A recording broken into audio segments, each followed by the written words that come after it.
In this oil-on panel titled Autumn Breeze, Elizabeth Forbes portrays a young woman with long flowing black hair and wrapped in a blue coat, who seems to be being blown across a wild autumnal landscape.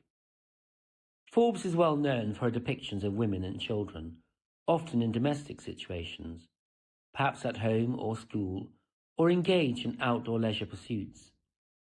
However, she was also constantly seeking inspiration from nature, and was captivated soon after her arrival in Newlyn by the Lamorna Valley, not only by its natural beauty, but also by the folklore attached to it. The wooded valley leading down to the cove and the nearby Trevello Wood inspired several of Forbes' fanciful subjects in woodland settings. The arrival of Forbes' son Alec in 1893 saw her increasingly taking an interest in folklore, with stories from olden times providing good material for children's stories.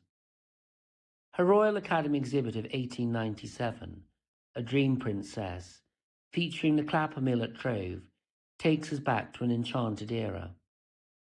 The same is true of the children's story Arthur's Wood, written for Alec and based on the adventures in the woods of the character Miles, modelled on her son.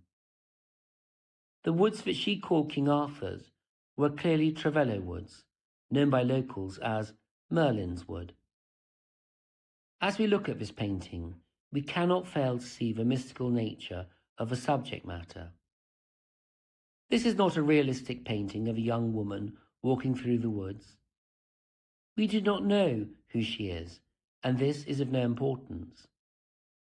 There is something dreamlike about her, an enchanting figure, almost in a trance, passing through a beautifully lit landscape, her long hair blown by the wind, and almost replicating the wind-blown branches behind her.